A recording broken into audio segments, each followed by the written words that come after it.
On the night of April 18, 1942, a young American bombardier named William Farrow parachuted out of a crippled B-25 bomber into the darkness over occupied China,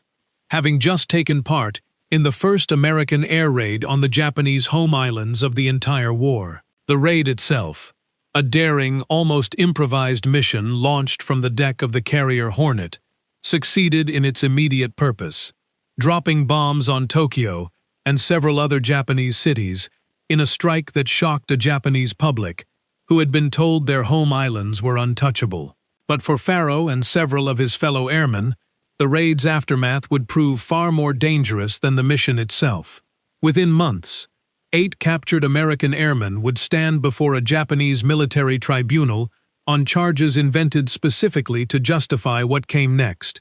and 3 of them, including Farrow, would be executed by firing squad. This is the story of the Doolittle Raid's forgotten aftermath, the fate of the pilots who did not make it home, and the brutal Japanese retaliation against Chinese civilians who helped the survivors escape.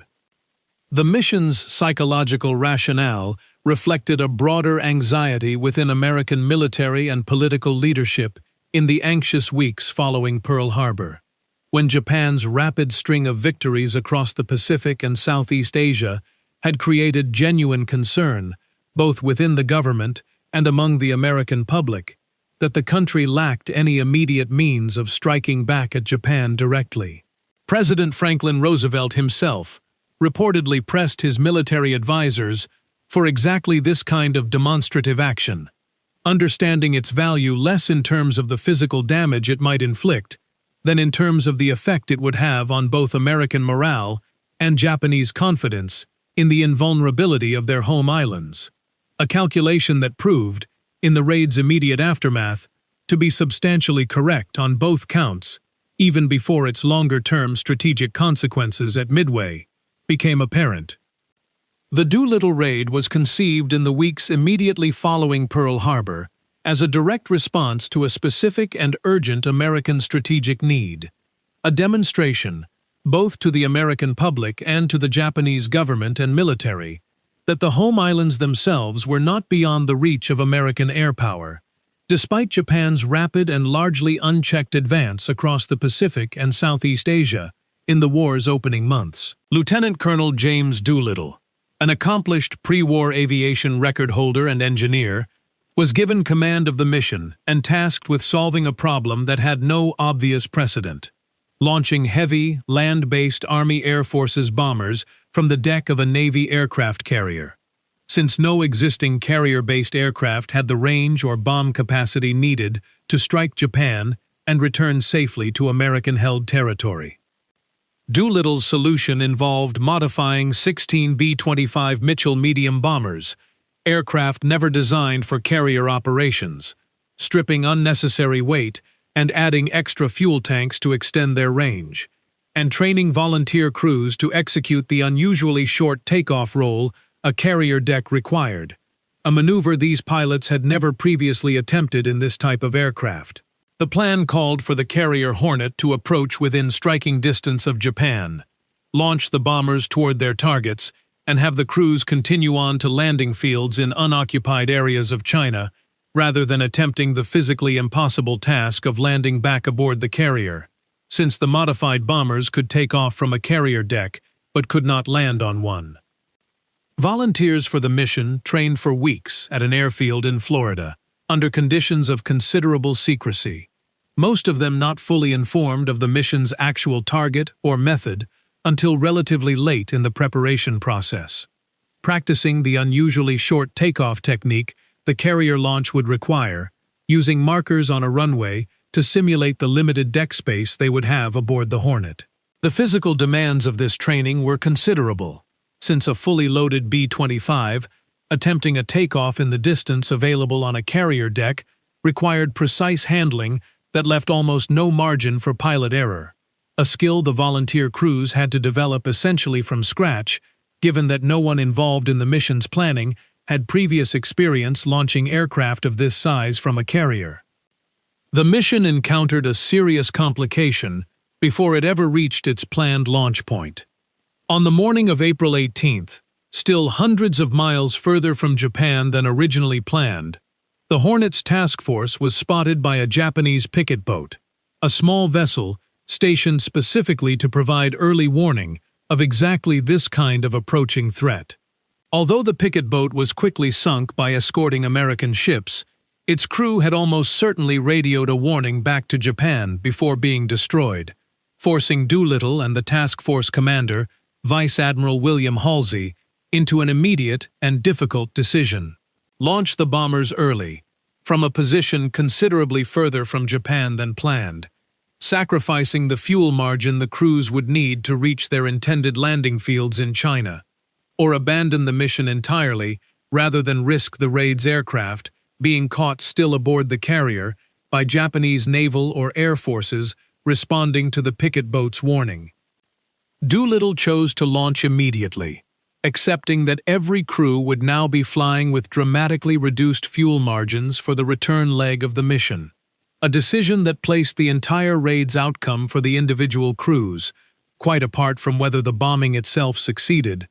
into a considerably more dangerous category from the moment the first aircraft left the Hornet's deck. All 16 aircraft successfully launched and reached their targets across several Japanese cities, delivering bombs that inflicted modest physical damage, but produced an enormous psychological shock to a Japanese population that had been assured such an attack was essentially impossible. It was the mission's aftermath, however, rather than the bombing itself, that would prove most consequential, both for the individual airmen involved and for the broader strategic course of the Pacific War that followed.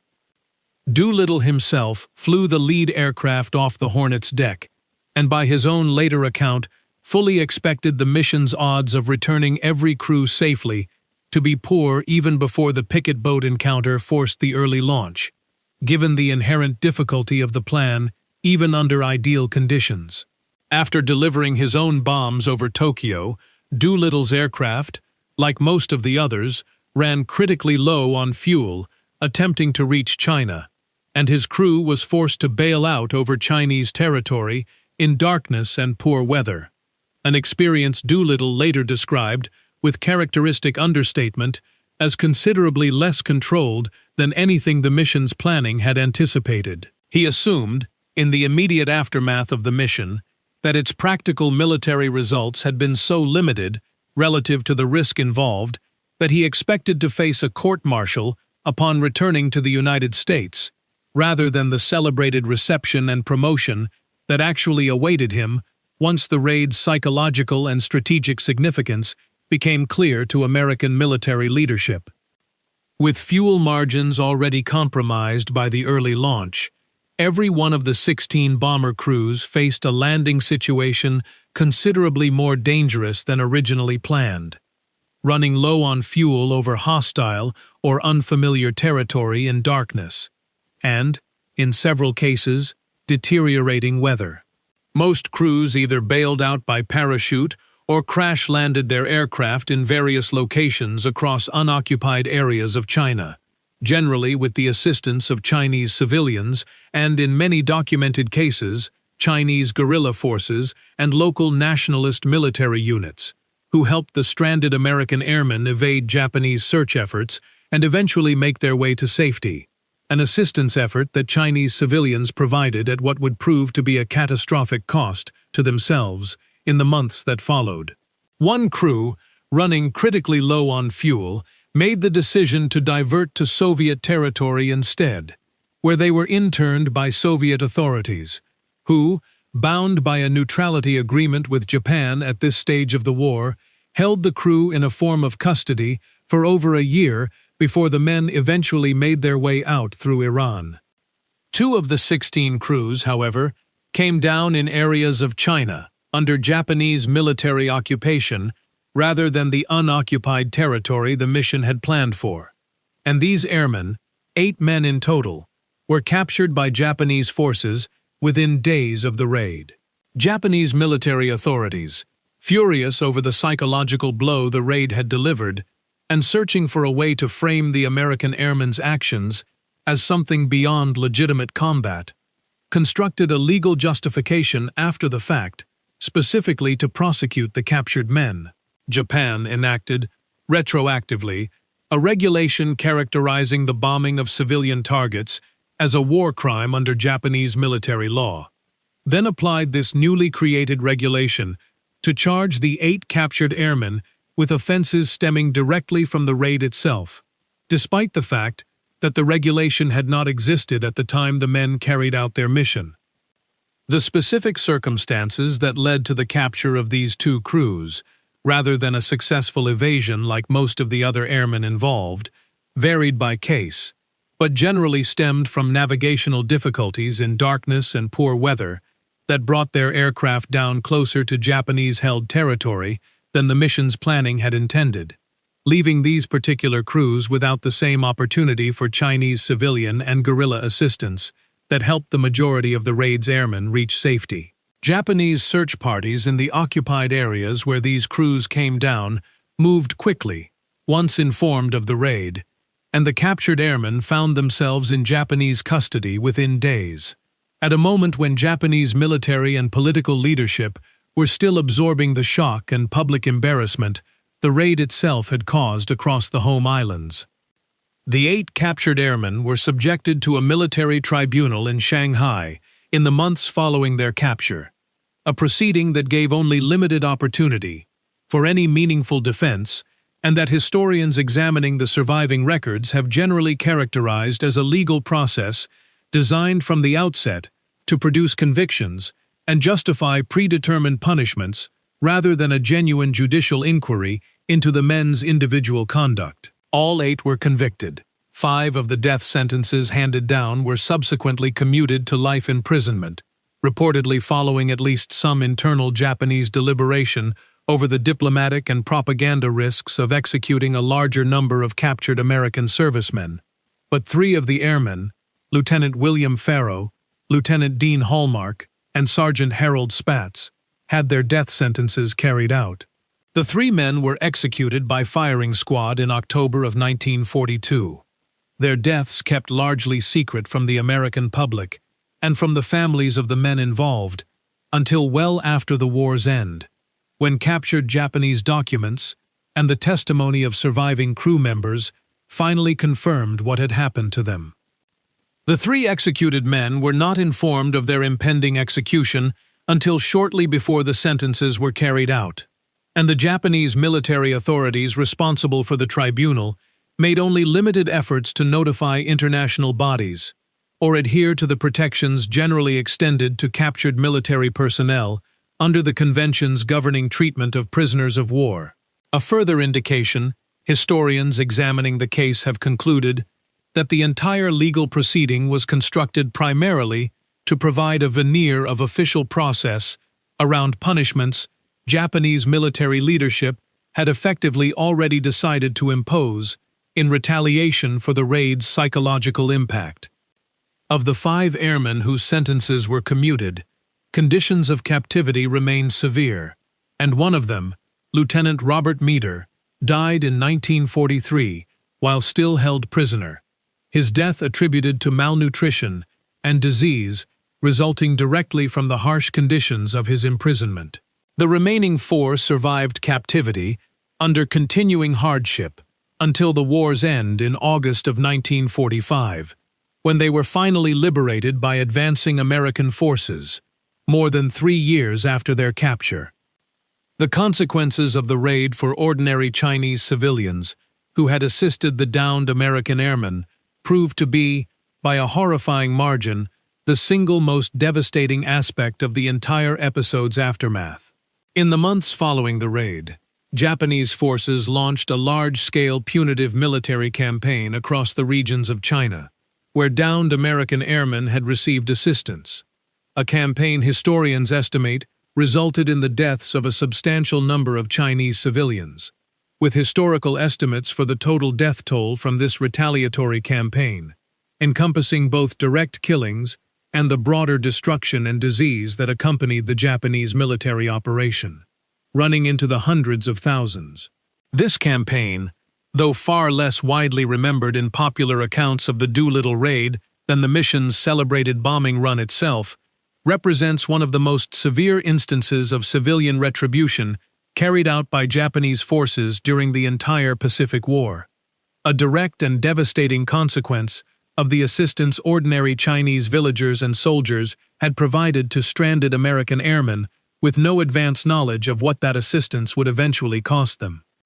The scale of the retaliatory campaign against Chinese civilians deserves particular emphasis precisely because it has historically received so much less attention than either the raid's bombing mission or the fate of the 8 captured American airmen. Japanese forces conducting this operation targeted towns and villages across a wide swath of Chinese territory, believed to have provided assistance to the downed American crews, and accounts collected by historians in the decades since describe a campaign of destruction, executions, and, in some documented instances, the deliberate spread of disease among the civilian population of the affected region. Tactics that went considerably beyond conventional military reprisal, and that Chinese historians and the Chinese government have continued to commemorate and study as one of the significant civilian atrocities of the entire Japanese occupation of China.